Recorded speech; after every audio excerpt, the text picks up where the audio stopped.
He's oh my God, what the hell is this? He's gonna try it! And will this be enough?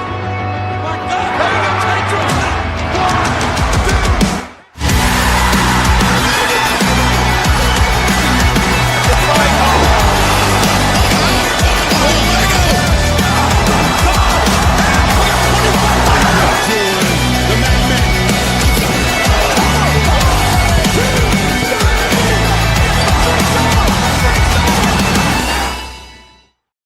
What's up, everyone? Welcome back to another episode of Ruckus Wrestling. I am Josh, alongside my tag team partner in this journey, Justin Toner. How are we doing today, sir? I'm good, man. Got lots to talk about. At least yeah, we do. Wise.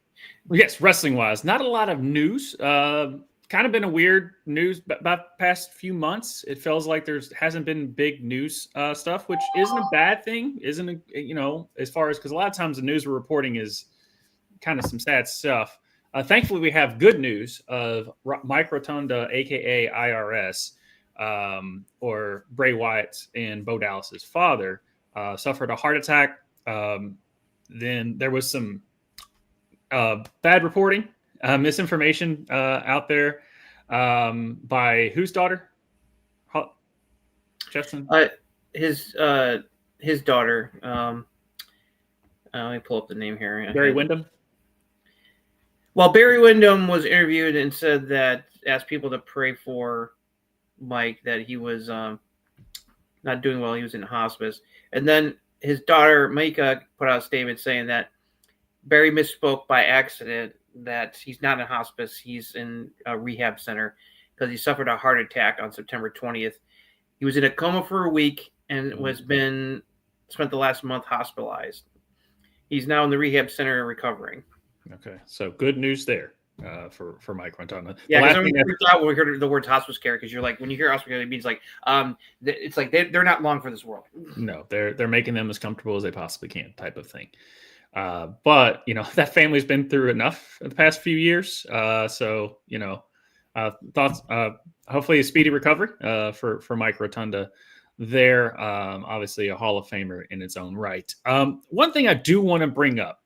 What the hell is WWE doing? Hey guys, we're going to give you all these cool little teasers, and everyone's speculating. No, it could be Chris Jericho returning. It could be Andrade somehow or another coming back. It could be Santos. Right up 55. No, it's just a WrestleMania promotion. And I'm like, and you would see comments of like the first one with just the walking shoe. People were like, oh, they were like jokingly saying, oh, it's just a WrestleMania promo. And then you saw Paul Heyman like, ooh, maybe we can get some more people to the Vision. Like Brock Lesnar joins them and goes to War Games. No, just a WrestleMania promotion. Last Monday Night on Raw, you basically saw the poker chip of 2026. We're like, we knew it was who is this for, Justin? Like, what is this promo for? Because it's not like you're not gaining anything extra. You're going back to the same place you were last year. Everyone knows you're going back to the same place you were last year. And it's months and months way ahead of schedule. I mean, as far as promoting stuff. So who is this for? I have no idea. It's like, because like people got all excited thinking like, what was it, Gunther, or somebody else is coming back, or even it's like, no, it's just a WrestleMania commercial. Yeah. It just, I don't get it. And the fact that, and also people are like, why the fuck do you have Brock in the commercial and when he just came back only for one match, and not Rhea Ripley, who's one of the most popular superstars on the no female superstar, especially Rhea, like you were saying. I mean, Cody, Roman, and Punk makes sense, of course. Yeah. But it's just like, yeah, everyone's just like, jeez, whatever. The IWC and us two here obviously are just like Brock Lesnar. Why? But Brock Lesnar for the casual is still a big draw. It is what it is. Yeah. I got to call a spade a spade. It's a big draw. When he came back at SummerSlam, we all rolled our eyes, but that pop was a pop. People still say, oh, Brock Lesnar's John Cena one more time. I'm like, but here's the thing about Brock Lesnar, and they don't. It goes right over the head. They don't care. So I don't know what they're going to do with Lesnar, but Bubba did on his Busted Open podcast. He said, you know what they should do is keep going with promotion and have Rhea like bust in the door and sit down and be like, deal me in, boys. And I'm like, yeah, that'd be kind of cool. But I think it's already passed. Plus, it's a WrestleMania promotion. So it's like, I just don't get it. Plus, why is Triple H and Paul Heyman even involved in that promotional thing? Like, I don't. What? What's the point of those two? I don't know. Involved in that? I just It felt like a big nothing burger. it was, especially for like, oh, it got people talking. Like, I get it. You got people talking, and it was just a WrestleMania promotion. So it's like, So it's like it's hard for us to get hype for other vignettes when we're just like, oh, it's probably for WrestlePalooza for 9 months from now. It's part of that promotion or something of that nature. But speaking of that, it could have been Chris Jericho. Where there's smoke, there's fire, and it looks like Chris Jericho's back to WWE. Seems a little inevitable at this point. I mean, he's been away since the beginning of the year. He's been gone from AEW for most of the year. Yeah, and his cruise doesn't have any AEW people on it. So that's a kind of a telltale sign on that. I mean, your thoughts on what would Jericho? I mean, obviously they can do something with Jericho, but I don't know. I mean, obviously he's on my Mount Rushmore of just what he's done accomplishing. Right. This past year and a half, it's just been. Yeah. Chris Jericho is one of my favorites of all time. I fell in love with Jericho, when he rose to prominence in WCW. It's like the whole, the Jerichoholics. It's like his feud with Malenko, man with the 1,004 holds, all that stuff. It's like it made me fall in love with the guy, and I've been a fan of his ever since. But yeah, like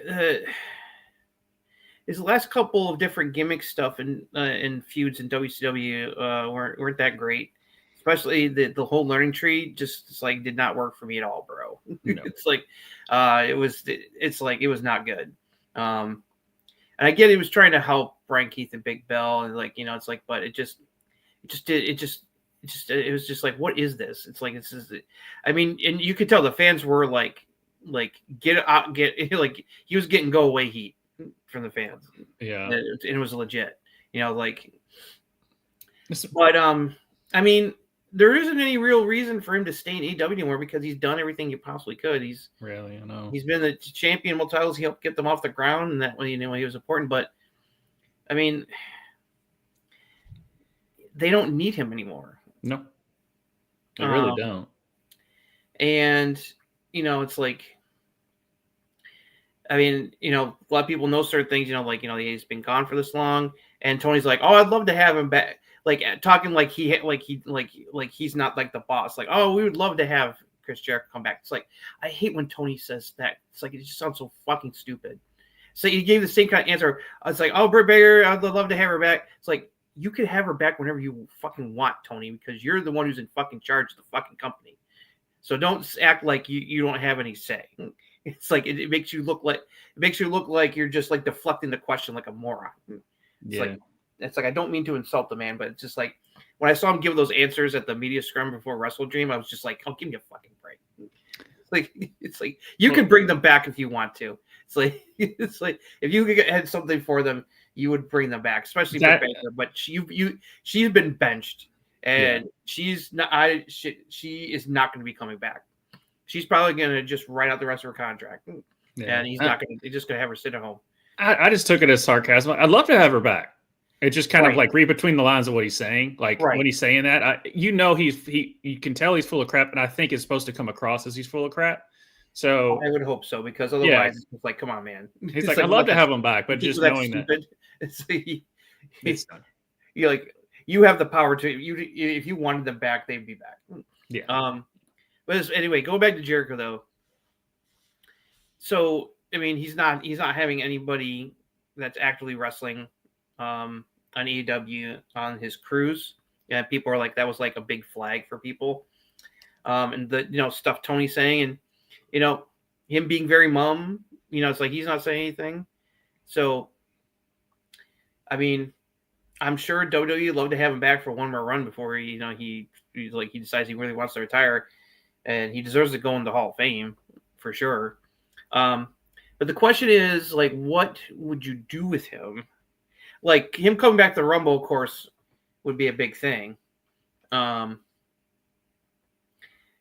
like, the question is, how would you use Jericho? Who would you have him feud with? That's what I'm trying to wrap my head around. I mean, the most obvious thing you could run back would be him and Kevin Owens, because that's like what the work that they did is it's still the stuff of legend. The Festival of Friendship is a iconic moment when KO turned on Jericho. It's like, why is my name on the list? It's like it's people still point back to that. It's like I fucking love that, and I missed out on that. So it's like the first time I saw that, I was like, that was fucking brilliant. But unfortunately, we don't know when KO's going to be back. Hopefully, he'll be back. Yeah. So without KO, it's like, what would you have Jericho do? Who would you have a feud with? Honestly, the way he kind of did with AEW and like trying to get all the belts and stuff, I'd have him feud with Dom or whoever is the AAA champion, because I think that would be really neat. Because I know the AAA crowd would pop real big, and he would have fun with that. In his later years, working with Vikingo and all of them down there, and Mr. Iguana and all that other stuff.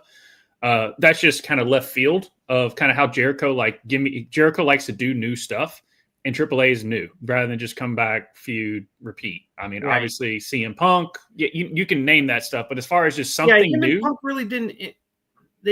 Have they? No. Jericho and Punk, they never really acted like had any kind of like interaction or feud before. Like other than like a cup of coffee in AEW, but he really never did anything at AEW. And then early before Punk left, I know some people have talked about AJ Styles. I don't recall Jericho and AJ ever crossing paths before. Yeah, they did. Remember Y2 AJ? No, that was like when I wasn't watching, dude. So yeah, when AJ debuted in 2016 at the Rumble, they had him and Jericho team up and do like Y2A, or like that was his first like match on Raw was against Jericho, and then they teamed up for a second. Then Y2AJ. So that's why people would like to see him and AJ at WrestleMania, kind of like that was AJ's first WrestleMania match was against Chris Jericho. Okay, and it was fine, but people were surprised that I think Jericho ended up winning that. Which is weird, but I mean, it's not like it hurt AJ any, because look where it's AJ. But yeah, no, it was like it was his first that was AJ's first program was Chris Jericho when he got to the WWE. So okay, so yeah, he has worked with AJ. That's probably why you saw that. So yeah, I won't be surprised if he goes back. I mean, there really isn't anything left for AEW to do, and Tony doesn't need him. No. I mean, he's got so many other top guys, younger guys that he needs to push. So it's like, I mean, he was important for when they got started, but now that the promotion is established, it's like he's no longer essential. Yeah. So no, he's not. He's not essential. So we shall see. We shall see. Nice to go back to WWE. Yeah. Anything else for SmackDown? I don't think so. We were talking. They're doing another special episode Impact. It's a Hardy Halloween. They're replaying classic Broken Hardy stuff from the past, like cinematic matches and other angles for this week's show. They're kind of just like they've been doing this to kind of give the wrestlers a break before they go to Full Sail for a few weeks coming up here. And plus, then they're going to participate in the Gold Rush special event on NXT, which we'll talk about a little bit later. So, other than that, I didn't see any other major news. I mean, Vance Warner and Steph DeLander officially tied the knot, and it was apparently re-upped with TNA, so good for them. Today's Edge's birthday, 52 years old. That's right. Yep. Happy birthday to Edge. Yep. But yeah, that's pretty much all I got. I really don't. All right, let's go to SmackDown from. Yeah, SmackDown. WWE Champion Cody Rhodes made his entrance for the show's opening promo. He was interrupted by Drew McIntyre. Drew said he was going to finish his story at Saturday Night's main event and take the WWE title from Cody. Jimmy Uso came out of nowhere to attack Drew. Security and WWE officials broke it up. Drew McIntyre was backstage yelling at SmackDown GM Nick Aldis about what happened when Jimmy attacked him again. Security separated them. The MFT of Tama Tonga and JC Mateo defeated Shinsuke Nakamura and Rey Fenix. Jimmy Uso talked to Nick Aldis backstage. He said everyone knows it was Drew who attacked Jacob. Nick suggested a match against Drew. Jimmy said that he wanted to fight. So Nick made it a no DQ match for the main event tonight. WWE Women's Champion Tiffany Stratton defeated Kiana James in a non-title match. The heels attacked Tiffany after the match, but Jay Carter came out to make the save and fought off the heel. She helped Tiffany up, raised her hand, and then clotheslined her down for the heel turn. The fans booed as she beat the hell out of Tiffany, ending with the stomp on Stratton's left knee while she was on the floor. Jay picked up the women's title, and the fans booed her. Ilya Dragunov defeated Aleister Black to retain the WWE United States Championship, thanks to Damian Priest coming out, which distracted Black and allowed Ilya to hit Black with Torpedo Moscow for the win. Priest went after Black after the match, but Zelina raked him in the eye, allowing the heels to escape. And the women's tag team champions, Charlotte Flair and Alexa Bliss were interviewed backstage. They said they saw Bayley's challenge on social media and would put up the tag titles on the line and against her and Lawler. On Raw, Nia Jax interrupted and trashed Flair and Bliss. Jax spoke about her past with Bliss when they were friends and how Bliss turned on her. Jax and Bliss talked about having a match. So Jax said she'd beat her next week. Jax left. Flair said Jax is clearly going through something. In the main event, Drew McIntyre defeated Jimmy Uso in a no DQ match. After the match, Drew put a chair around Jimmy's throat and trash talked him. WWE officials and referees tried to get him to stop when Cody came out for the save.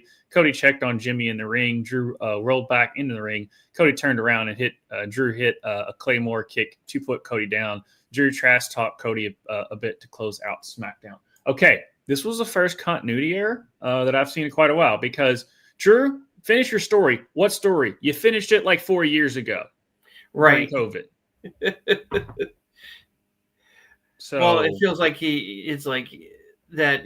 I think it's more of the story that I've been screwed ever since Clash of the Castle 2 years ago. Right. And I get what he's saying, but just the fact of it's time to finish my story. I'm like, which chapter? Because you've already won the title before. It just hasn't been in front of millions of people other than that 2 seconds, and then CM Punk screwed you out and Damian Priest took it. Mm-hmm. But I mean, he's due, and we can go over Saturday nights. We're going to go over Saturday night's main event later on. But yeah, but to me, Drew McIntyre and Cody Rhodes can do no wrong as far as doing a build. It's just paint by numbers even for Drew and Cody standards. So that's the only thing. I am intrigued to see what they do with the whole. Was it Jimmy the whole time that attacked Jacob and all this stuff? And so while he's getting crap to Jay, and is it really Jimmy? I don't think so, but don't really know exactly where that's going because then Drew beat him and that was it. So, I think they're done with the Jimmy thing. I think he's going to move on to Jay in that situation. Okay. The Aleister Black Zelina Vega entrance was basically Karrion Kross and Scarlett, but that's not the first time they've had like a golf couple do creepy entrance. It was pretty cool the way they did that. It's about time they put Zelina and Aleister together as a tandem. But still, this US Open Challenge is still the best thing on SmackDown. Yeah. Doesn't matter who the champion is. Absolutely. So, what your thoughts? This is a pretty solid show overall. Not like a bad show. Great, solid, like decent. Definitely was not bored. Cody Drew stuff is fine. It's like building toward the title match. Jimmy stuff made sense. Leading to the main event. I'm glad that Ilya Dragunov is continuing the U.S. title open challenge thing. and him and Black were having a really nice match. And I was thinking Damian Priest was going to show up because I'm like, why would they put Alistair out there just to job completely clean to Ilya? So made sense for Priest to come out to cause a distraction, which cost them the match. And so their feud is not over with yet. Hey, Kaden, welcome in. Even though you think it would be over by now, okay? Because like the last match was a last man standing match that Black won, but I guess the feud must continue. I think that has something to do with Jacob Fatu being injured, maybe. While they kept going on, and it's been so long since Priest has been away that I totally forgot, what ended the last man standing. So he took his sunglasses off, and I was like, a black eye should have already healed by then. Oh wait, that's right, they're burns, even though they look like black eyes, because burns do not technically look like that. I continue to say it. It's like Julie deserves better. It's like at least she was on the show this week. Is all I can say. Should be wasting her time having to deal with Chelsea Green comedy segments. Nothing against Chelsea, who I greatly enjoy. Also, props to her. She currently re-signed a new contract, 5-year contract, so she's going to be in WWE for quite some time still. Good for her. She deserves it. So, it's like I will say, Kat James looked pretty good in this match against Tiffany. She did. So, showed a flash of like what it's like from her NXT days. So, that's the best she's looked since she came back from injury. So, that was a good thing for her. Definitely helped. So, the Jade heel turn. I think this was absolutely the right move to do with the character because it's like she just doesn't work for me as a babyface. And the way she's acted, she shouldn't have been a face in the first place. So the heel turn was long overdue. And as much as I don't want to see her win the title, it's now inevitable with the heel turn and the beatdown. And there's like, oh, I don't know. It's like Tiffany's injured. I don't know if she can be able to do that. It's like she's going to have to toughen out the match. It's like, yeah. Title change is coming. It's like whether we like it or not, it's going to happen. I'll talk more about it at the Saturday Night's Main Event preview. But you can't have Jade lose after doing this again because you'd completely bury her. Yeah. And it's like they're definitely not going to do that. I guess I would ask the question with Jade.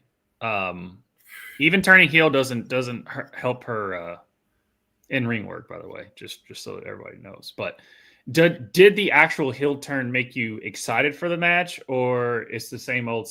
Just she's. It made me more interested in the match just to see what happens, because the right thing to do would have to be just Tiffany does her best, but Jade just absolutely just like wrecks her.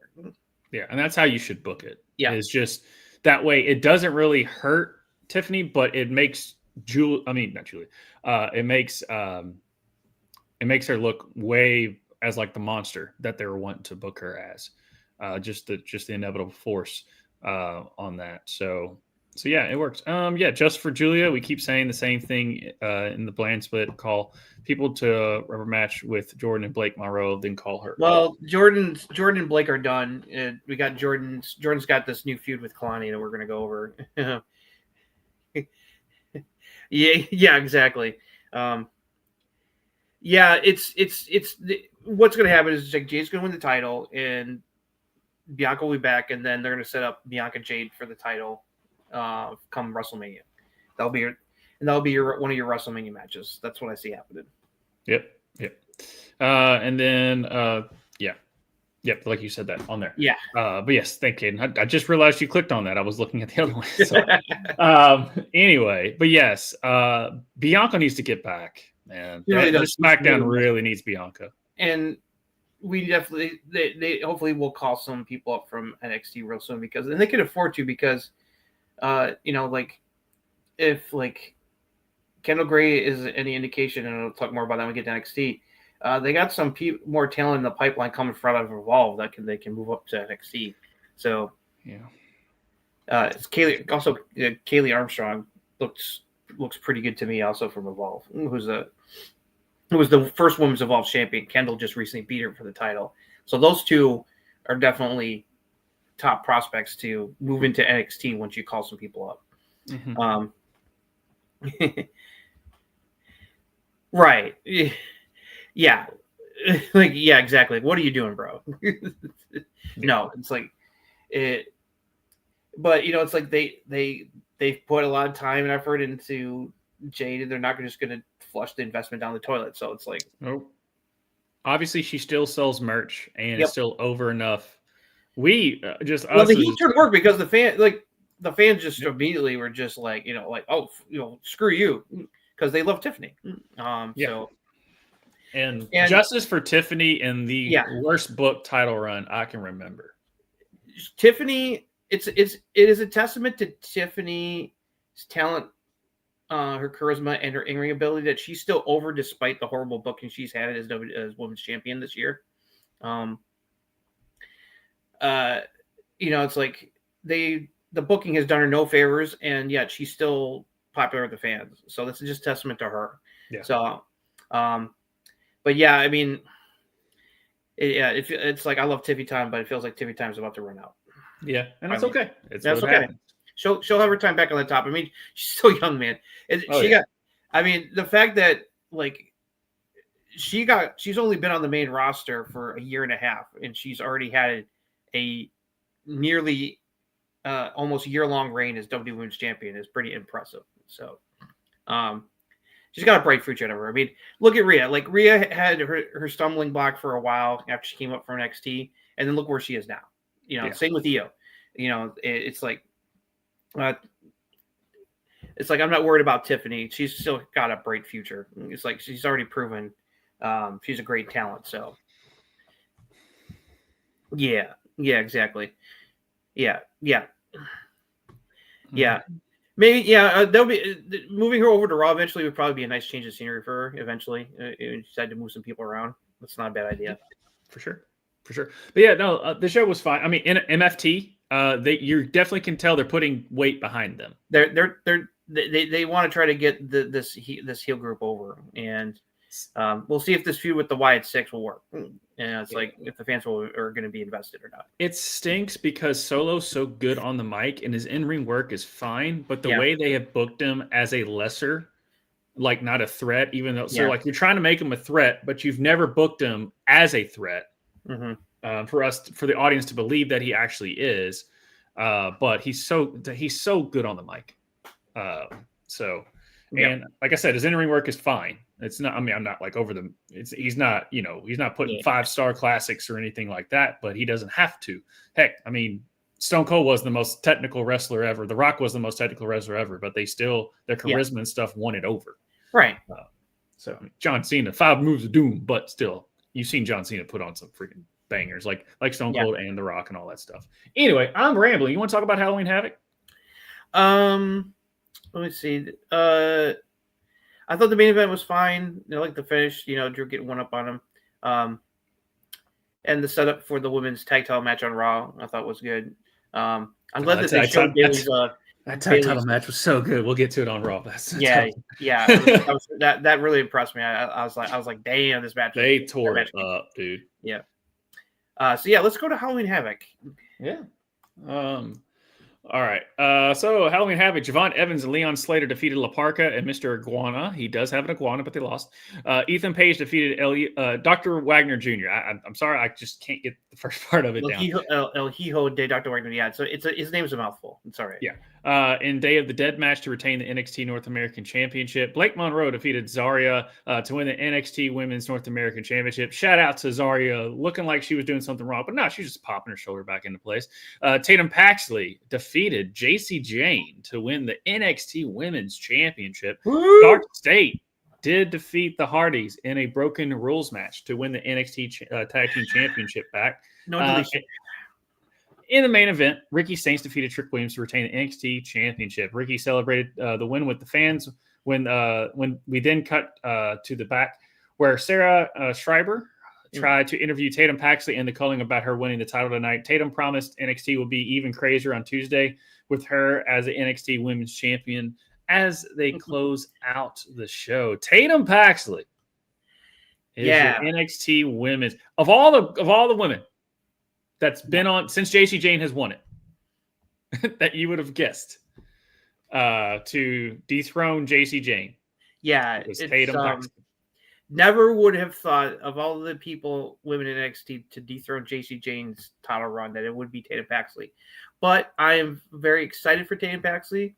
Yeah, it's like I'm very, very happy about this. She's put in a lot of hard work. I've always thought that she had potential, just never really gotten like the opportunity to really shine. Like her that whole storyline with Lyra Valkyria, it's like last year. Yeah, the stalker thing that was part of Lyra and Roxanne's feud, where it led to Roxanne taking the title from her, and then Tatum turned on her. That was all great, and then what they made up, and it's like I like that the Tatum and Lyra are still friends. That's very cute because she's come back a couple times to help support Tatum, and both of her former buddies, Chemical X, both Shotzi and Priscilla Kelly, both shouted out their happiness that she won the title. Shouted her some love on X. This was cool. I'm glad I was hoping HBK would pull the trigger, and he did. It's like because the fans have been getting behind her, and like you could tell the fans were really invested in this match. They really wanted to see Tatum win the title, and they were really happy for her. So this whole thing has worked. It's gotten her over. So I don't know how long this run is going to last, but I'm glad that she's been given this shot at the top. Yeah, this is why kind of the headline of why NXT to me right now is the best week in, week out show is because, and we'll get to it on NXT as well, it's developmental. So when you have developmental, you give the ball to different people all the time instead of playing it safe, because at the end of the day, they're getting them ready to play it safe, I guess, on the main roster. But you can just tell, like, you're not here. Like there's always different tiers, as we know, but they've built up enough stars and built up enough people to where you can buy it if a Tatum Paxley does it. Like at first you're like, okay, that's like a Mick Foley, just what I forget what they call it when you win the championship and they give it right back or whatever. What do they, and like, it's not memorable. What do they call that run? I forget what it's called. There's a token title run. Oh, yeah, a token title run. And it might, but the crowd loves a good upset.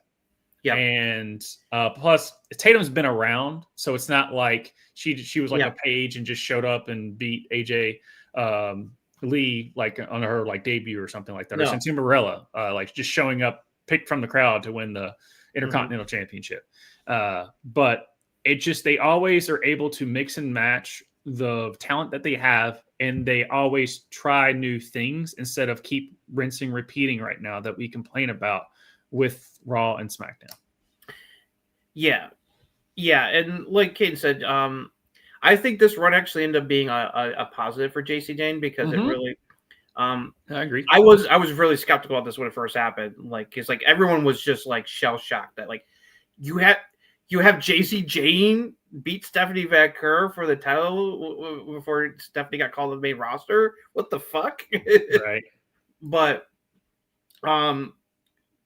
she's had a pretty entertaining heel run, honestly, and I've been impressed with some of her character work in this too. So it's like I don't know how well she's going to succeed on the main roster. It's like I don't know if it's like if would say she's main event level material.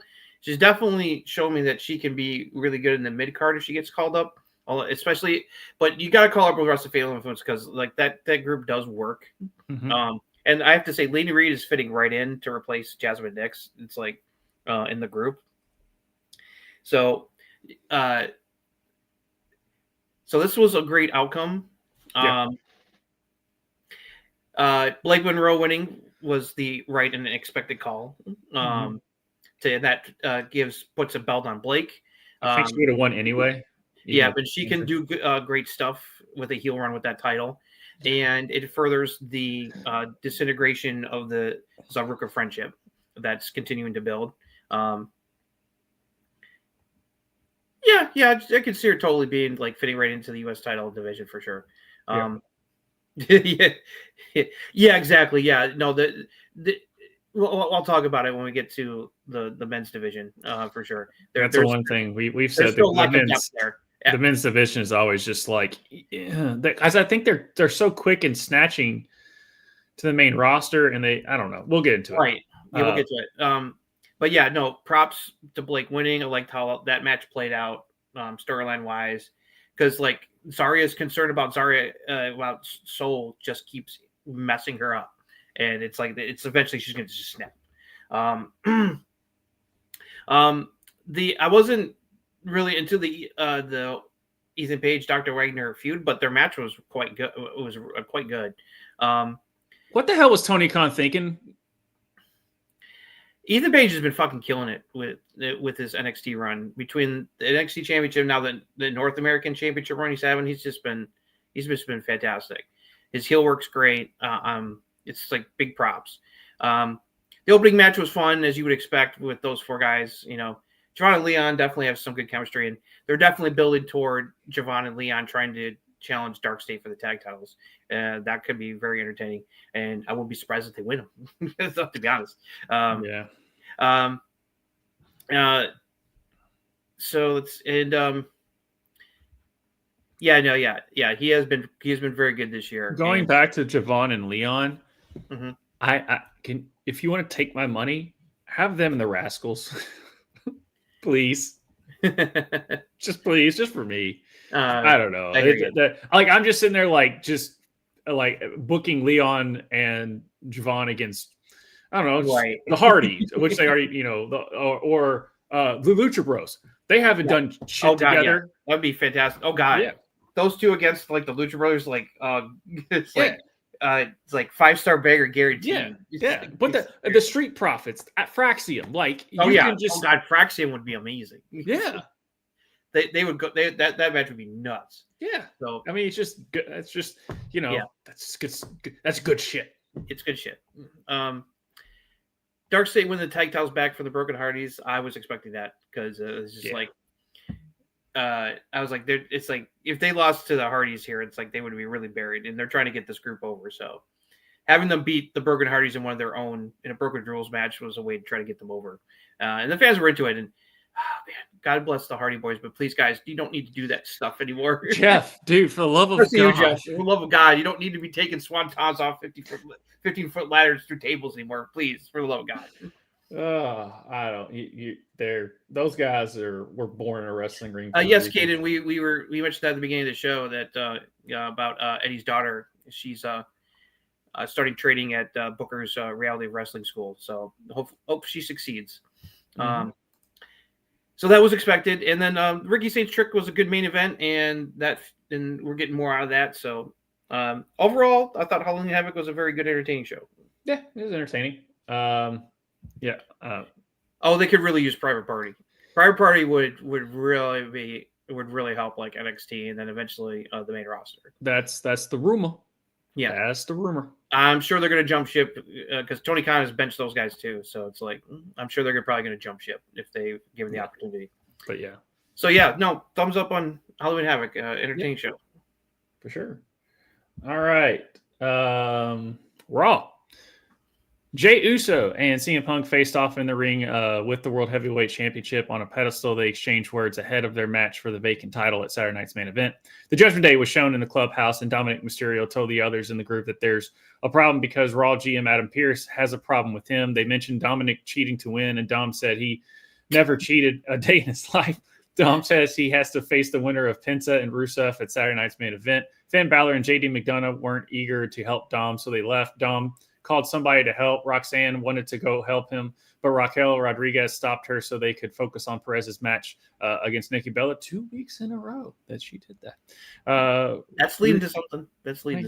Yeah. Rusev versus Penta to become the number one contender for the WWE Intercontinental Championship ended in no contest when El Grande Americano, Rayo, and Bravo, and Laser, and Blazer, it's what it just feels like to me, came out. Donner and Blitzen. Blitzen. Came out and attacked both men. Braun Breaker and Bronson Reed were backstage with Paul Heyman. Braun said he wanted to be in the Battle Royal because he knew they could have won. Heyman said they can just focus on CM Punk or Jey Uso as a new world heavyweight champion, and Braun can take out the wounded winner afterwards and win the title.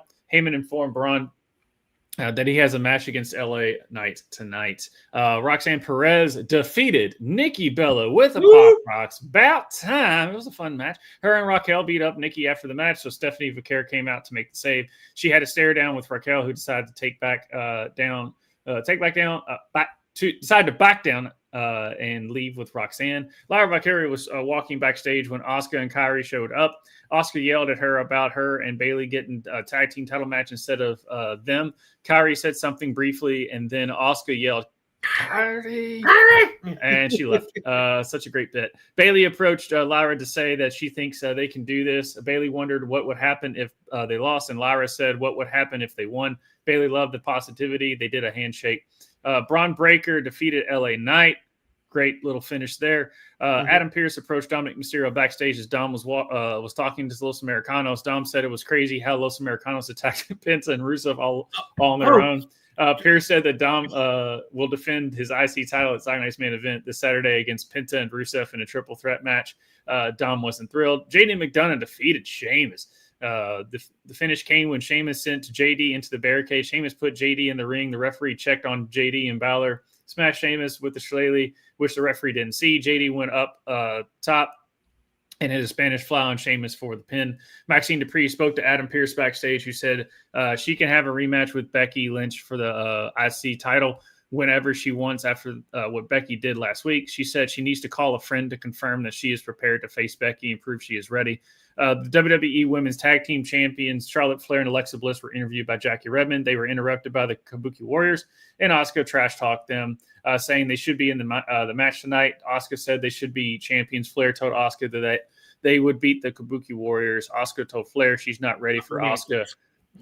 Kairi stared, so Asuka yelled at her to come. AJ Styles and Dragon Lee, the new World Tag Team Champions, spoke to Adam Pearce backstage. Styles says that 2026 will be his final year, but he wants to face any worthy tag teams. JD McDonough and Finn Balor interrupted to brag about their win over Sheamus. Pearce said that he saw them cheat out there. Styles and Lee said that they would want to show them they are unstoppable next week, so Pearce made it official. Main event, Alexa Bliss and Charlotte Flair defeated Bayley and Lyra Valkyria to retain the women's tag team champions with stereo natural selection on Bayley and Flair. Bayley and Lyra, and Flair pinned Bayley for the win. The Kabuki Warriors ran out after the match and attacked both teams. Asuka held Flair for Kairi to hit an insane elbow. Bayley protected Lyra from further attack, and the Kabuki Warriors retreated. Bayley checked on Lyra as the champs were laid out, and they heel celebrated in the aisle to close out the show. Hey, Giff. Good to see you. Hey, Giff. Okay. Yes, Kaden, exactly. Roxy got a big win this week. Yes, she did. And you know that this meant a lot to her because she's looked up to Nikki Bella. It's like she appeared on Total Divas, very young Roxanne. She even got to doing the mocking her with the push-ups again, like she did in the Rumble. She did. She did. So this was awesome. A good win for Roxanne, and of course Stephanie coming out to help Nikki. That's setting up them versus Raquel and Roxanne in a tag match next week on Raw. That should be fun. So give me Stephanie versus Raquel, please. That I love that stare down gave me the vibes. I'm like, yes, give me that match. The crowd didn't react as well as I thought they would, but yes. Mm-hmm. For that stare down, no, but they definitely popped when Stephanie came out. So yeah. I did thought it was weird. I did think it was weird that I had to see some of those memes. Yeah. Yeah, it was. Yeah, the main event was good. It's like the division has been junk for a long time, but this main event title match definitely earned its main event spot. All four ladies killed it in that tag match, and the fans were into that. They were invested in that match big time. Dude, the near falls reminded me fantastic. Of the AJ Styles Dragon Lee tag match with Judgment Day last week. Like, just the near falls they've done were fantastic. Like you were saying, they were fantastic.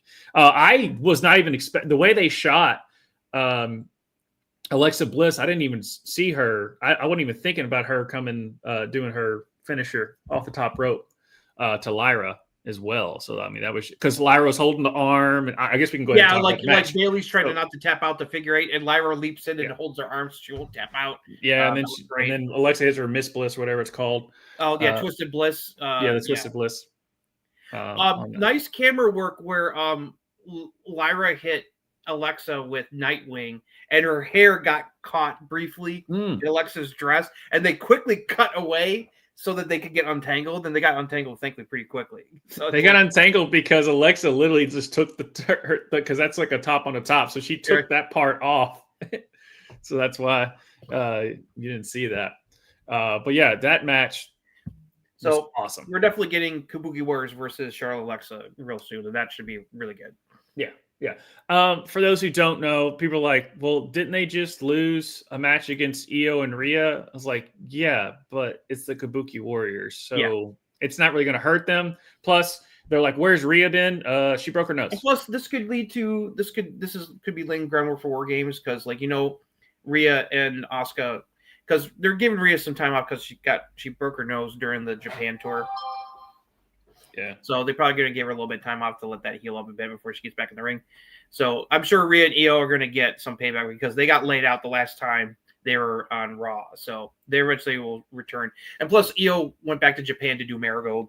So that's why Io's been off TV as well. So, but both Io and Rhea should be back soon. And because it's like they're definitely not done with Asuka and Kairi yet. So you could have Io and Rhea team up for the tag, try to go up to tag titles. I mean, it's like they're definitely if this keeps up, they're definitely trying to put in the effort to try to breathe some life into the women's tag division. Yeah, they are, and at least this match did very well, and the Kabuki Warriors helped. Yeah, exactly. Yeah, it's like you see the groundwork for who will be in the Women's War Games match at this point. Surprisingly, that's the hard one to always figure out when they just do a hodgepodge. But this one's actually like kind of making sense storyline wise. Oh yeah. It's like especially that Asuka and Kairi are just like pissing off a lot. They're making enemies of a lot of people, not just Rhea and Asuka. Now they've pissed off Alexa and Charlotte. It's like heel Kabuki Warriors are killing it. Heel Asuka is awesome. The Kairi. Yeah, it's so good. That bit has gotten over. Yeah. Literally, I don't know what grade I would give it because I was expecting exactly what we're getting. I'd give it like a C at best right now. It's like, I mean, she hasn't had like a great match. She's wrestled some big names, and I'll try to help. And I knew that Roxanne was going to win this match because there's no way that Nikki was. It's like Nikki's going to help try to get Roxanne over. So it's like they're not going to have her win this match. It's like this was about giving Roxanne a big win over a big name. Mm-hmm. So, and it helps further the whole thing going on with Stephanie and Judgment Day and Nikki. So, yeah, I'm giving this is basically exactly what I thought it was going to happen. When she came back, yeah, exactly. It does make sense. Yeah. This time. But with Nikki, I was just like, what? Yes, come back, I guess, but it really, she just doesn't fit anymore. Right. And she got buried by Becky. That was the thing. That match against Becky was rough. And the only thing we remember of it is when she basically ripped into Nikki about John Cena. Right. Like the build-up the pro work was great, but the match was ass. Oh, the match was terrible. So yeah, it's not been it hasn't been lighting the women's division on fire with her return. So I think the right move may be maybe to have her turn heel, turn on Stephanie, see what happens. Maybe. I mean, that's what everyone's saying. It's like, oh yeah, she'll turn heel, and that's going to be your actual main event, women's title feud. It's her and Nikki, which maybe it could work. I mean, Stephanie's still going to win, so I don't know what the point is, but just give Nikki something to do, and she is a draw. So, on that, okay. I like what the Braun Bronzers are doing and saying. I hope that I'll save it for the prediction, but I hope that they completely fuck up the Jey Uso CM Punk match at Saturday Night's main event, because as much as like both guys, I don't think either one of them should be holding that title right now. So I just don't think they are. I don't think they are. But yeah, I love the backstage stuff with those guys, and Heyman's like, okay, yeah, no, just, but think about it. It's like, yeah, you could have ruined the battle royal, but then there would have been bad consequences for all of us. So it's like, and he had a point. He's like, wait for whoever the winner is. They're going to be weak, and then you can pounce. But the Braun Brides would be like, nah, fuck that shit. We're just going to kick their ass anyway. It just feels like they are not. They're playing it too safe to the vest. Just let Braun win the title. Right. What is so scary about that? I agree with this comment right here. It's like, I think that sums up pretty well. Yeah. It's like, put the belt on Braun, please. The problem that they're worried about is kind of like the same thing with Jacob Fatu, and why they really didn't want him to bring him in. Is because he was going to be more popular than Solo. And then the other thing is they're afraid to put the belt on Braun because he's immediately going to be cheered like a babyface. I'm like, you can't. There's nothing you can do. Right. Eventually, you're going to have to make it Braun a face, because it's like the fans like him. Like, they want to cheer him, but they're still booing him. But, it's like, the barking is there. It shows that he's how over he is. And it's like every time he's out, you hear the barks. And so it's like, he's over. Yeah. So, no, I get it. So we'll just see how the booking plays out. Yeah. Shout out to CM Punk mocking Jey Uso when having his cult of personality replayed. But they basically said a bunch of nothing to me. Mm-hmm. Like, I mean, it was fine. It's like hopefully Judge Say stuff it finally leads at some point. I mean, it did continue to build here, especially with Dom continuing to rely on the Americanos for help, because JD and Finn are like, it's like not happy about that, and just kind of like you're on your own, bro. So it's like we're getting a rematch with them, AJ and Dragon Lee for the titles next week. That should be fun. Let's see what.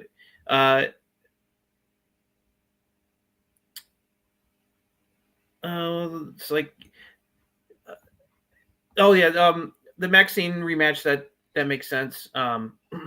That exchange between her and Pierce was like pulling teeth to me. Yeah, she's got to really work on her promo, like speaking. So, and like you're just like, I know I'm ready, but I'm not ready. But I want the match, and I know I've earned it, but I don't want it because I have to talk to someone, and I'm just like, oh yeah, Braun Breaker versus Roman's going to happen. That's a money match. Yeah, that is a money match. Surprisingly, that Bronson Reed was. I know you want him to go heel, but that's not anytime soon. Not anytime soon. He's still too popular. Still too popular, and there's nothing showing that he's turning heel. So like no tendencies, no nothing to show that. Now, I'm sure we'll get it eventually, but I just don't see it happening just yet. You're right. For that, CM Punk is great. It's like so. But I hear you, Gav. Gav really wants heel Punk back. JD beating Sheamus. Did not see that one coming. That was a hell of a match. It was. JD is such a good worker. JD McDonough is really underrated. Yes. As a worker, man. He deserves like a good singles push. Really. Yep. Do you think the Dragon Lee AJ Judgment Day is going to go to a no contest and someone's going to interrupt it? Maybe. Very possible. Sheamus, because they use a shillelagh and they're still having the shillelagh, so Sheamus is going to probably mess with them next week. Mm-hmm. Is my guess. Oh yeah, Sheamus is going to get his payback. It's like he's not going to let that go unanswered. The stuff with Russo Penta, and I had a feeling something was going to happen that was going to lead to a triple threat, because I was smelling the triple threat coming a mile away. I love how Dom was like, "Oh man, the Los Americanos interfering in that match." Like he had like nothing to do with it. Adam Pearce like you expect me to believe that bullshit?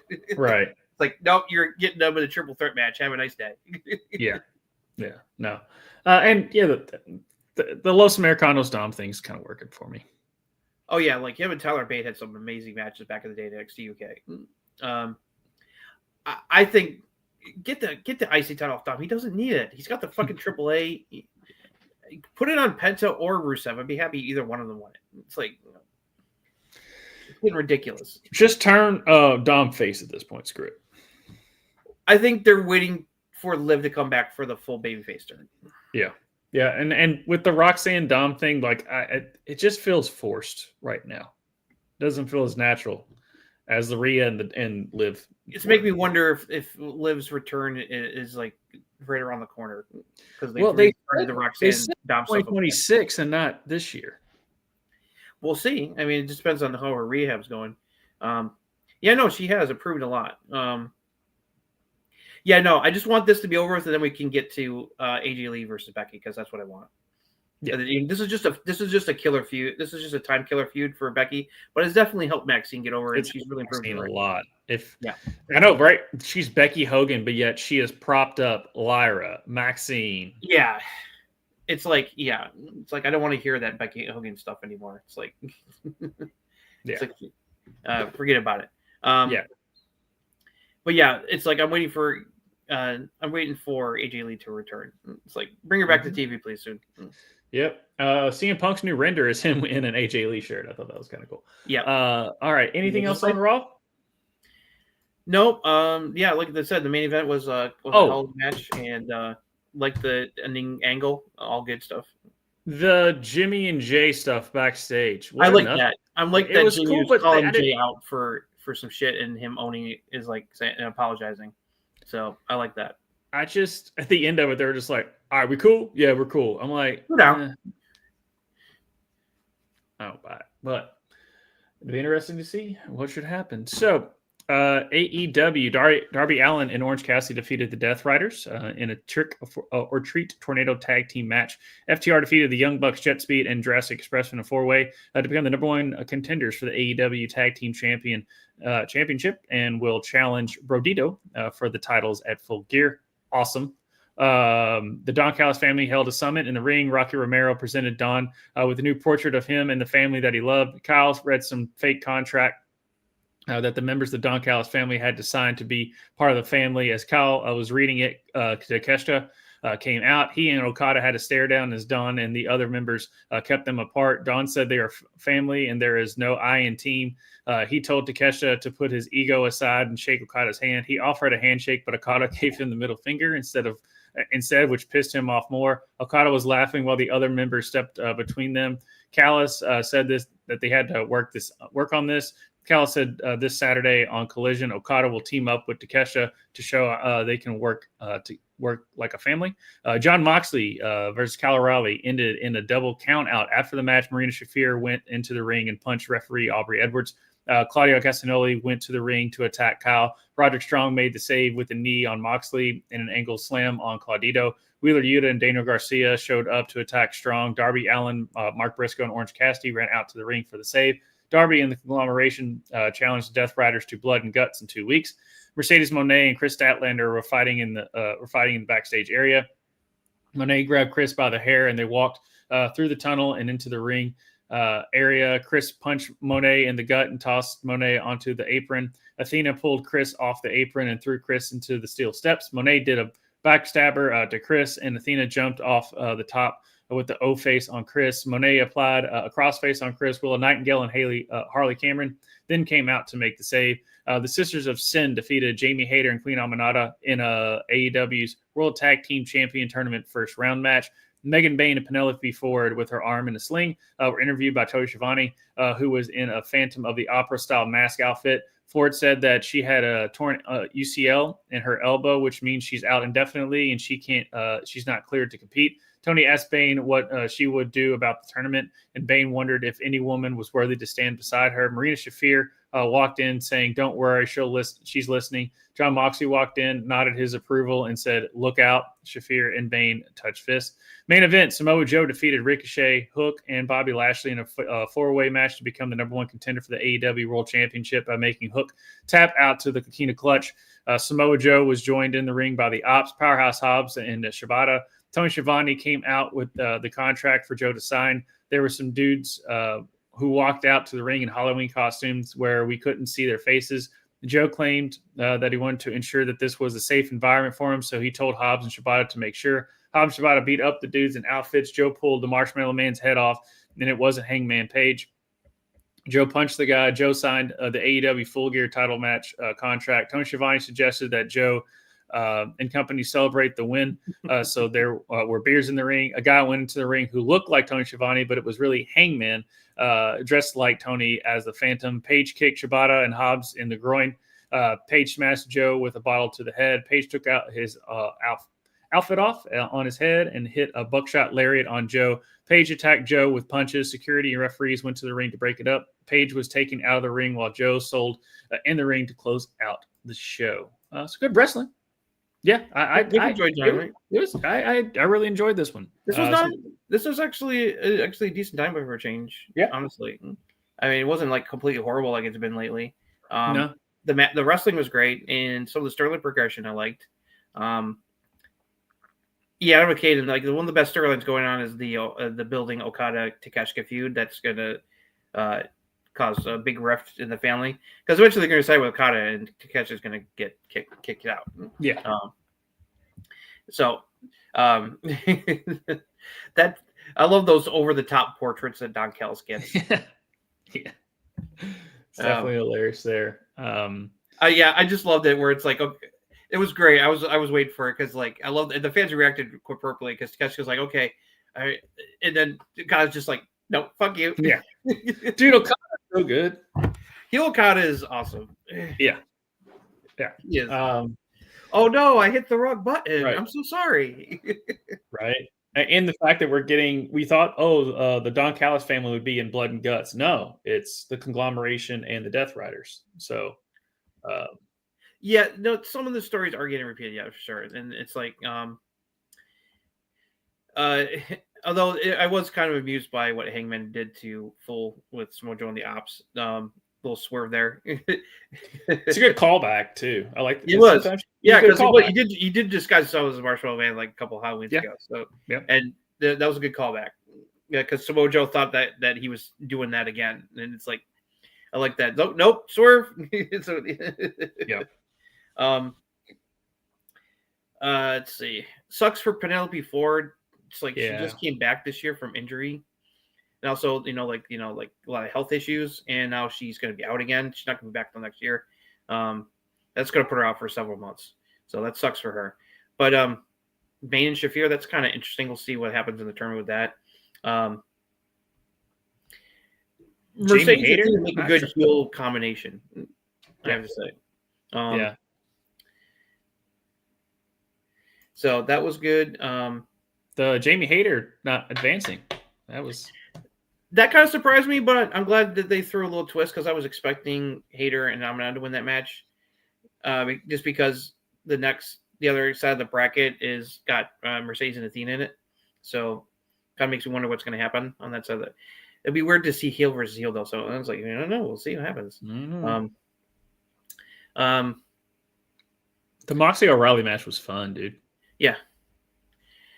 Yeah, I do like how they're building toward this Blood and Guts match, where it's like Moxley is showing a definite decline that's going to cause eventually the rest of the Death Riders to turn on him, and it's like it's getting there. It was really silly. That took too long. It's just like just say Blood and Guts, and they're like Darby talks, gives it to Briscoe, and then it's like Blood and Guts. Come on, right. Yeah, exactly. Prayers for that forward. It's like hopefully she'll heals up soon. It just sucks. Yeah. The Mercedes stuff, whatever, with her and Statlander. Yeah. Jamie, hey, HBK would love to have you.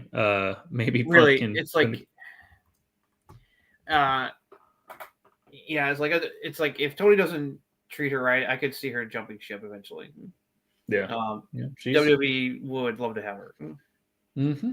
Mm-hmm. I think she's fantastic. I think she's being wasted. Deonna Purrazzo has also just like been benched and wasted too. It's like she's been banished to ROH, and it's just like I feel bad for her. Talk about a complete misfire. It's like she deserves better than that too. There's just a lot of people are just in Nowheresville and like in purgatory. Even like Nyla Rose, former AEW Women's Champion, isn't being used anymore either, and she's still under contract. Yep. I mean, it's just getting that way. It's exactly. It's put me to sleep. So, but overall, I was pretty entertained by this episode of Dynamite. So it's a better one than it has been than the past few weeks for sure. It's like we got some interesting matches set up for Full Gear. Brodito versus FTR. Hopefully Brodito is not seriously injured from what I heard from the collision tapings, because I want Brodito versus FTR because that match could be a fucking banger. Oh yeah, Camille too. Camille, she got banished too. Oh yeah, she got banished. Something happened. It's like she must have pissed Mercedes off or something, because they wrote her off and she has been benched ever since. And it's like, I feel sorry for her. So that was another, like, boy, did she make a mistake going to AEW. But yet Marina Shafir has been like a part of everything. She hasn't really wrestled much, but she's been a part of everything. She's not too bad of a wrestler, honestly. It's like I've seen her wrestle in the indies. She's actually pretty. She put in the work. She's pretty decent. So, her and Bane together, we'll see how that works. It helps that your husband's also on the roster. But they're also building toward the Women's Blood and Guts. They haven't made that official yet, which is weird because that's in 2 weeks. I think we'll probably get it official pretty soon. Yeah, I mean, honestly though, like, shout out to AEW, because I thought you would really be treading water right now, but this was a solid show, especially without Swerve and Ospreay, and Kenny Omega's not around. Like, you're able to make Don Callis. Yeah, we're not seeing Omega a lot, and both Ospreay and Swerve are on the injured list. So it's like they really got to step up the game. And also, MGF is still off filming movie and TV stuff, so he's not back yet. I expect him back by or after Full Gear. Yep, I do too. All right, so you ready to go to the NXT, the best, arguably the best show a weekly of wrestling? I've seen her cut like good promos. If you give her like the mic, it's like check out some of her work for Defy out of Seattle, Washington. Sure. The show opening was interrupted by Trick Williams yelling at the production team, telling them to watch out in terms of what they showed. Trick yelling about Ricky Saints and saying that for 3 years he's been running this place. Trick walked out to the ring without his music playing. He wanted a rematch with Ricky. Ava with security came out. Ava said there was no controversy on Saturday because Trick lost. Trick claimed he was the biggest star NXT has to offer. Ricky Saints then ran out to attack Trick, and security separated them. Jasper Troy defeated Axiom in the Speed Championship #1 contenders match, final match, where he will face El Grande Americano for the title. The WWE Women's Speed Champion Sol Roca was backstage with Zarya, and they were with NXT GM Ava. Sol is still injured with a left knee injury, and Sol said she wanted to give up the title instead of somebody defending her title. Sol said she looked forward to winning back her title that she never lost. Zarya was sad about that and left. Ava said they'll have a tournament to crown a new champion. Tatum Paxley made her entrance as the new NXT Women's Champion and was greeted with cheers and Tatum chants. She was joined by the Collings Izzy Dame, Sean Spears, and Nico Vance. The crowd chanted, "You deserve it" for Paxley. She said that Halloween Havoc was the best night of her life, and she was excited about sharing it with the fans. Paxley said this is what the title represents. Paxley said if this creepy little weirdo can be NXT champion, then anybody can be. Paxley said she wanted to open up an opportunity to every woman who deserves it. Izzy Dame tried to talk Paxley out of that. Paxley said she's going to do this her way. Paxley said she was going to spin the big Halloween Havoc wheel, and whoever it lands on will get a title shot against Paxley tonight. Sean Spears mentioned Izzy Dame's name is not on there. Paxley said she never wants anything to come between them. Paxley spun the wheel, and it landed on Lola Vice. Paxley says she's going to defend title against Lola Vice tonight. Kendall Gray, with Ren Sinclair, defeated Lash Legend to retain the WWE Evolve Women's Championship. Miles Bourne defeated Tavion Heights. Josh Briggs attacked Tavion after the match, and they brawled to the back. Trick came out and hit Miles in the back with the chair. He called Ricky out again, who ran out, and they fought again. And once again, security had to stop it. The NXT North American champion Ethan Page was backstage with his friend Chelsea Green and Alba Fire. Paige said that they had a big match for the AAA mixed tag team titles this Sunday. They bragged about their titles. Paige mentioned Green is looking for Slagan. Is Slagan? I don't know. People to join her security. Thea Hale walked by. Woo, Thea Hale, there's a showing. Saying she believed in Joe Hendry. So Joe Hendry emerged from some crate behind the heels. Joe told them to worry about their opponents. Green said they would become AAA mixed tag team champions. Thea returned and took Joe away. Yeah, all right. Thea's on TV. Woo! If Thea pairing Thea with Joe Hendry, I approve. Yeah, I approve. Tatum Paxley versus Lola Vice for the NXT Women's Championship in a no contest when Fatal Influence came out and attacked Izzy, Lola, and Tatum. They laid them out and stood tall in the ring. New NXT Women's North American Champion Blake Monroe cut a pre-tape promo from her bathtub bragging about winning the title at Halloween Havoc.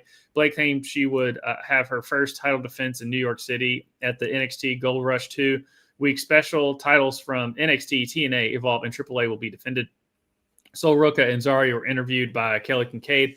Sol said that she can't stand seeing Blake Monroe with her title. Zarya said that she's entering the speed tournament. JC Jane with Fatal Influence interrupted to say Sol isn't the only one to lose a title this week. JC said that they will see Tatum and friends next week. It was announced next week. It's Fatal Influence versus Tatum, Lola, and Izzy in a 6-women tag team match. In the main event, Kalani Jordan defeated Jordan Grace to retain the TNA Knockouts World Championship. During the match, Trick Williams and Ricky Saints showed up at ringside, and they were still fighting. The referee left the ring to try and break up the fight. Jordan grabbed the TNA Knockouts title and thought about using it. Grace hit a German suplex for 2. Ricky and Trick went into the ring, leading to Ricky clotheslining Trick out of the ring. With the ref distracted again, Jordan grabbed the title and hit Grace in the face with it. Jordan covered her for the win. After the match, Ricky tackled Trick through the thin platform by the announce desk. Ava came out saying that in 2 weeks, on November 11th, they will have an NXT title match, last man standing. Ricky and Trick kept on fighting while security referees tried to break them up to close out the show. So do you notice a difference between this breakdown and Raw and SmackDown? Yeah. The only thing is this, I wish the speed titles would go away. I don't see why they're still around, but yeah, they're trying to get Kalani over. But it's like it's like it was weird. They kind of were turning her heel, that she went back to face, and now she's back to being heel again. So it's like right. So they're trying to get her over. I want to talk about Kendall Gray. I've not really watched a lot of Evolve, but Kendall Gray really impressed me with her work against Lash Love this week. She's got potential. It's like I think she could definitely go somewhere. She looked really good. I like her. Like like the stuff. It's like I shared it in our Discord. The Renzo's social media post with her was really cute and funny. Ren's so awesome. Can we please use her more? Yeah, Ren Sinclair is awesome. Please use her more. So yeah, she's definitely got a lot of potential. She looks really good. It's like I like her look and like her work in the ring. So I want to see more of her. The Triple H definitely thinks out of her because like she was in the Final Four of the Battle Royal before Halloween Havoc, and they've been featuring her here on NXT with Ren and Carmen Petrovic. So HBK definitely sees something in her. It's like there's a reason why she's getting featured. I love that Tatum brought out the spin to the Halloween Havoc wheel. I was like, yeah, spin the wheel, make the deal. That was the thing. Like the whole time, I'm like, where is the wheel, man? They didn't use the wheel build up the Halloween Havoc like they used to. So that's why I love that Tatum brought it out. I was like, yeah, spin the wheel. I love that Sean Spears was like, Izzy's name was on here. I was like, Yeah, I like how they're building toward Izzy eventually turning on Tatum out of jealousy. It's like it's getting there. It'll be interesting to see where Spears and Vance, who they side with when that happens. Because they seem to like Tatum. They're they like Tatum. They're supporting her. So it's like be weird to see what happens when. So I figured that Fatal Influence was going to interfere in the match. I was like, there's no way that they're gonna have Lola just like job clean to Tatum. It's like just after she won the title. Now with the way they're pushing Lola Vice, so I was fine with the attack. and set up the match for next week. That's fine. Yeah, I was. It's like I wish. It's like Thea's been being used on Evolve right now. We see her more on regular NXT, but I did love that her just walking with "I believe in Joe Hendry." She did it just to troll Ethan and Chelsea by summoning Joe. Yeah, I thought it was great. Yeah, I'm just the whole time I'm like, oh, I was worried about Thea, and then they pair her with Joe Hendry. Please, yes, do that. Yeah, absolutely. It's like yeah. Joe Hendry. Okay, I know you can't do this a lot, but this reminded me so much of like the Attitude Era stuff because they would do this every once in a while of just continuously just being out there with the whole Trick Ricky Saint stuff throughout the show. The way they did this was really, really cool. Yes, he is a mark. He is a mark-ass mark. But yeah, do you agree? Like what they were doing with how they were doing Ricky and Trick throughout the whole show about like Trick just coming out and hitting the chair because where's Ricky at? And then like they would do. No, that. I like that. It's like it keeps things hot and the fans were into it. And it's like I love how people are like, oh, Trick's crashing out. He's not happy. He's crashing out. It's like basically Trick was throwing a temper tantrum because it's like I love how he was like, there was no controversy. You lost clean. You had nothing to bitch about. You lost. And that's the problem. Trick can't handle it because he thinks he's better than Ricky. He couldn't handle the fact that Ricky beat him at Halloween Havoc. So they're going to beat the shit out of each other in the last man standing match. So yeah, this is good for Ricky. How getting over as champion. Kelly Armstrong, also the previous Evolve Women's champion, looks really impressive too. Those two are definitely two talents to keep an eye on coming from Evolve.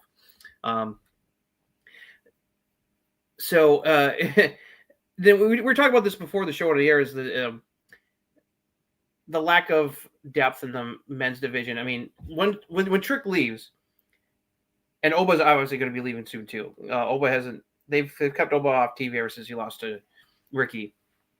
So he's he may come back to NXT maybe for just one more thing before they call him up. So we'll see.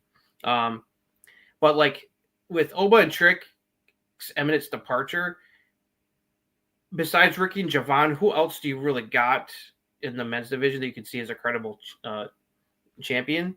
Tavion Heights. Try to push Briggs. It's like as a heel, we'll see if it works. I'm not into it yet. But on the babyface side, you and I both love Miles Bourne and Tavion Heights. So it's like I'm glad that they were featured this week, and it's like so. I think eventually Miles and Tavion can get there. They just need to give them some more. Yeah. I like that they showed like gave them some promo work here for their match this week. That you need more of that for them. Yep, for sure. I'm liking how they're doing like the Gold Rush stuff too. Yeah, no, it's a good stuff for Gold Rush. Yeah, this is probably going to be Trick's swan song, I would think. It's like with the last bit anyway. Yeah, it's going to be an interesting 2-week show because they're doing it at the theater at MSG.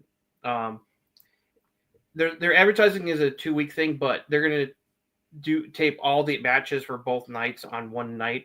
So like one's going to be live and then they're going to tape next week's show afterwards.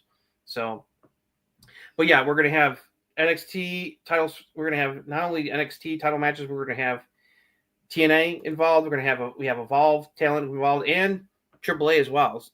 So we're going to have titles from all 4 promotions and brands. They'll be defending the show. I'll be interested to see who Blake's going to give her the first title shot against Women's North American Championship to. It'll be interesting.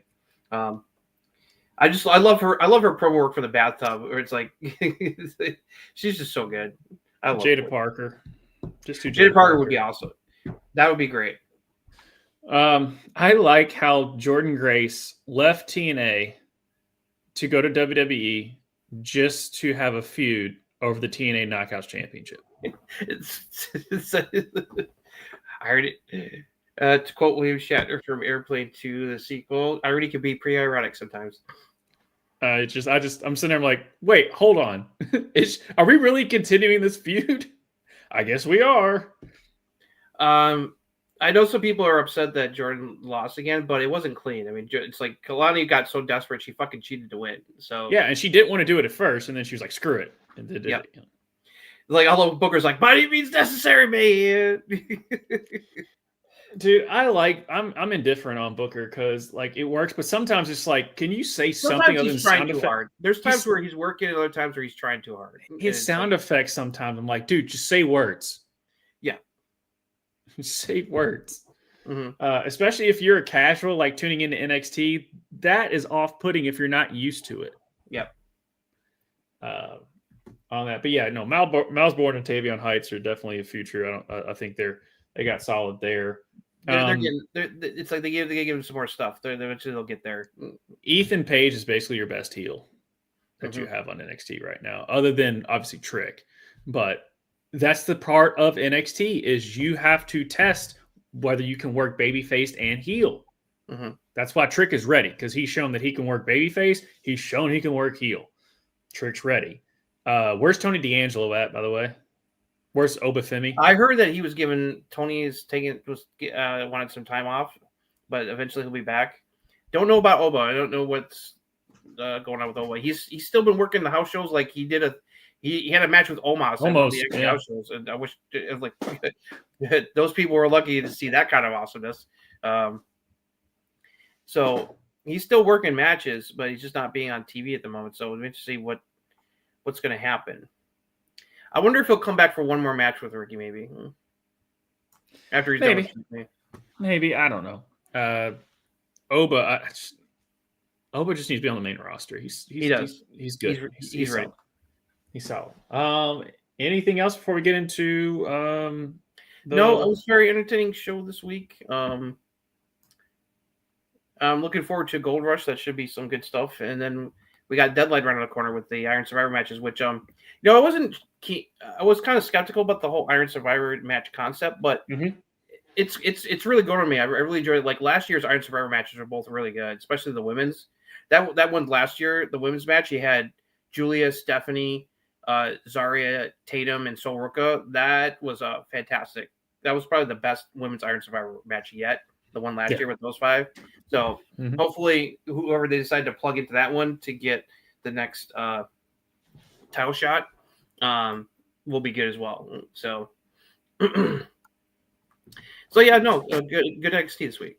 Yeah, it's the best show, weekly show right now. To me, just because they always storylines are going now. Like the title. The so we're Zarya thing is still going on. It's like you got Ren and Kendall Bray. It's like Lola's in the title mix. Jada's still around. It's like we should see who Blake's first feud for the over the Women's North American title is going to be. So Jada Parker. I'm just gonna call it. I would love her Blake versus Jada Parker would kick ass, especially the promo work. Sign me up for that. No, screw it. Give her Thea Hale. No, just kidding. I think Jada Parker would be the better one, actually. Yeah, more Thea Hale, please. Yes. H3K, come on, give us more Thea Hale. We love her. So we got Saturday night's main event here on Saturday night this weekend. Be very interested to see how that does, depending on if we get a Game 7 of the World Series, which would be Saturday night. Depending if LA can starve off elimination on Halloween night tomorrow night. We'll see. But for now, we only have 4 matches, all title matches though, for the show, which is nice. So first up, we've got triple threat for the Intercontinental Championship as Dirty Dom has to defend against both Penta and Rusev. I think Dom's going to retain this just because of the Americano situation going on. Maybe, but I would love to see Penta or Rusev win. If I was going to choose, I'd say Penta. Yeah. I guess. I would like that. Yeah. All right. And then the one that a lot of different possible outcomes here for the vacant World Heavyweight Championship, CM Punk versus Jey Uso. I want this to be a no contest. I'm hoping this is a no contest because I don't think either one of them should have the title right now. Nope. They're trying.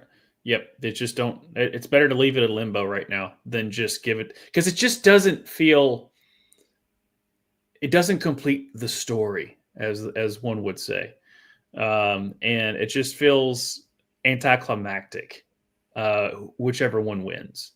So I Mhm. hope I can't believe I'm saying this for a pseudo pay-per-view. It's not a total pay-per-view because it's technically on NBC. But I would like a no contest to keep the title in limbo and do a bunch of stuff and maybe have some war games implications on it. Who knows? Yeah. So I'm hoping I think the right outcome would be the Braun Browns come out and destroy them both. And it's a no contest. Mhm. And then we settle who the champion is at the Survivor Series. Yep. Give us a little mini Deadly Games tournament or something. I don't know. Yep. I agree. Just like old school, just like old times. WWE Women's Championship match. Tiffany Stratton defending against newly heel turned Jade Cargill. Jade. Jade. Tiffany's actually got a little. She's nursing some injuries too, so they're probably going to take the title off of her anyway. Yeah, I think it's like there's no other outcome that would make sense, especially with her just turning heel. So you completely bury Jade in the process. So Jade's winning the title here. As much as we don't want to see it, it's happening.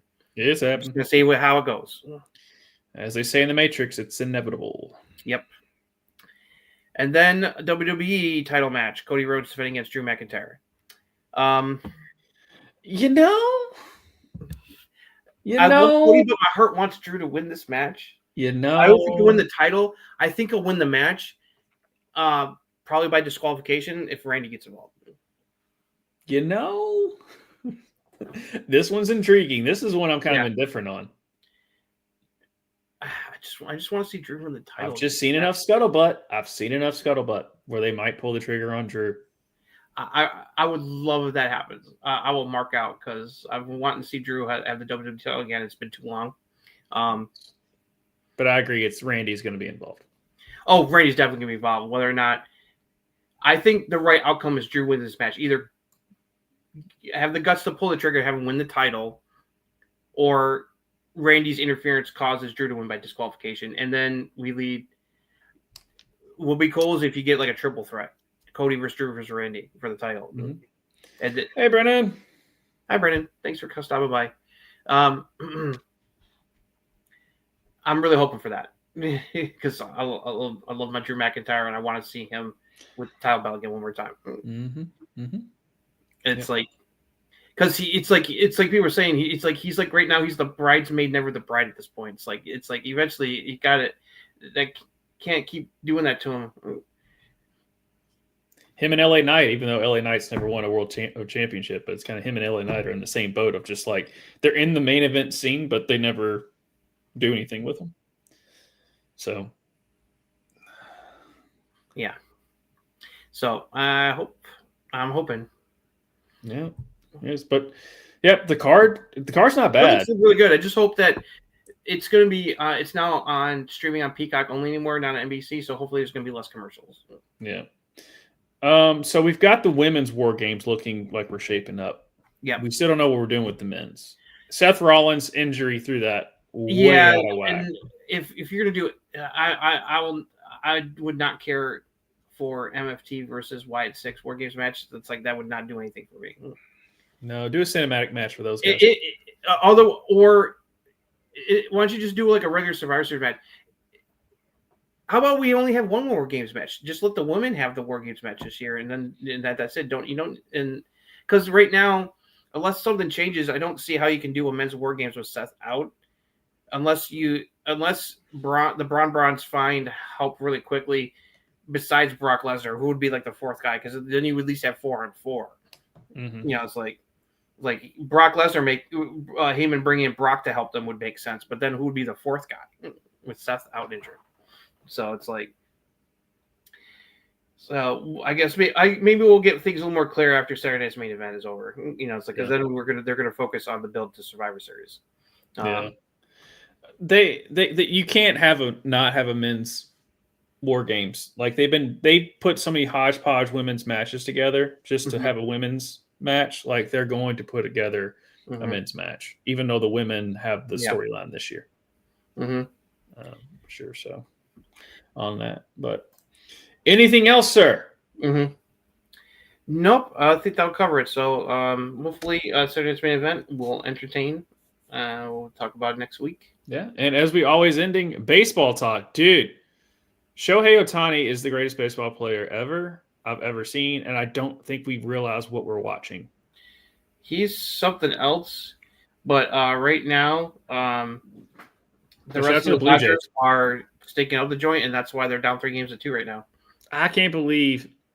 Is it Savage? Is that how you pronounce his name? Yeah. Trey Savage. He's a rookie. He was in AAA earlier this year,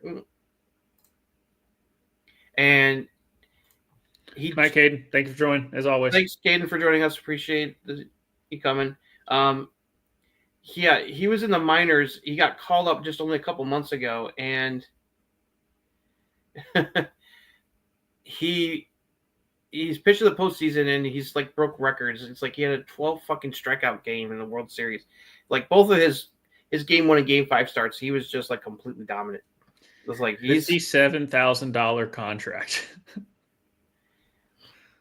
Like it's just insane. Yeah, I mean, it's like I knew that the Blue Jays had like the best chance to beat the Dodgers because of how good their lineup is, and they've shown it because it's like they've been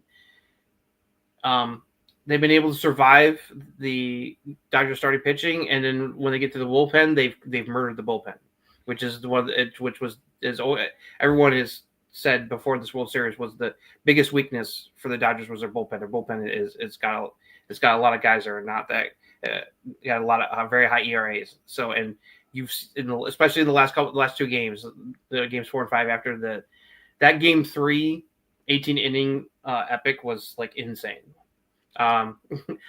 It's like I fell asleep for a bit and I woke up again and it was still going. It was almost like 2 a.m. I was like, I gotta go to bed. I have work in the morning. I made it to the 15th. It went another hour after I went to bed. It ended at 3 a.m. about just before 3 a.m. Eastern time. That game. After Kershaw pitched and saved his legacy because they almost hung him out to dry. Yeah. In that scenario, but after Kershaw, I was like, all right, good. Saved his legacy. I'm tired. I'm going to bed. May the best team win. Like I at least got to see Kershaw one last time. Which, arguably Kershaw is the best pitcher we've seen in this modern era, or at least in our generation of obviously Maddox and all those other, but like the new crop of like the past 15, 20 years, I'd say he's probably the best pitcher. Yeah. He's a first ballot Hall of Famer. He's and he won't be unanimous because someone has a stick up their ass. Yeah. Stupid. Anyway. So like games 4 and 5, the Julia just bounced right back and just like it just feasted off of the Dodger pitching, especially the bullpen. Because Ohtani didn't do too bad last night. He only gave up 2 runs, but then it's like after he left, they went to the bullpen. The bullpen gave up a bunch more runs, and it's like. And that's what happened in game 4. I mean, it's like you turn around. You were on base 9 times in a game that ended at 2 o'clock in the morning, and you turned around on the mound and only gave up 2 hits. Like, what the? Who are you? It's crazy, but so the Blue Jays are in the driver's seat to win this. Although it's like Yamamoto has been one of the few things that have been positive for the Dodgers in the series so far. So it's like that's a hell of a thing that it's like they're gonna have to beat him in order to close it out. So I think it's unless they find a way to get to Yamamoto, this is probably gonna go to 7 games. Yeah, and Snell hasn't been pitching as well as I thought it was going and if it goes to the 7th game, I'd give the Blue Jays still the edge for the dude. Vlad Jr. is a dog. He is. He's earning that money they gave him. He's been killing it. He's been batting over 400 this postseason. He batted 415 last night. Yeah, it's ridiculous. Yeah, he's been money. But it's gonna be a great series. But I know that was our baseball talk. We do it at the end of every episode at this point. Obviously, baseball season's coming to an end, so we're gonna kind of give a couple minutes to that. But on behalf everyone out there, we have other things going on in the world of Ruckus entertainment and variety. On Mondays, myself and Tushka break down everything in the world of fantasy football in our fantasy F around. It's at 9 o'clock Central, 10 o'clock Eastern. Join us over there for any tips and tricks, or just join us and talk about your fantasy rosters, because we actually care about your fantasy rosters. Unlike a lot of people when you sit there and talk about it. We do. We care about it. We want to hear about it. And we want to help you out if we can, or just join us in some shit talking about your other leagues that you're in. And then on Wednesday, we wrap up everything that is in the world of sports with the Rep Sports Wrap It Up. It goes on 9 o'clock Central, 10 o'clock Eastern there. And then every Thursday, you get us to talk about the world of wrestling. Every 9 o'clock Eastern, 8 o'clock Central. I know I've got like Centrals and Eastern times, and we do it a little bit differently. So yeah, I kind of mix it up sometimes in my head. But like, subscribe, join the Discord down below. We talk about wrestling over there. We talk about everything else that we have a lot of fun over there. So Justin, we did it again, man. Another episode down the books. We're going to be back here next week. Always a pleasure. Thank you all. Tushka, Brennan, Giff, Caden in the comments. We will see you all next time. See you next week.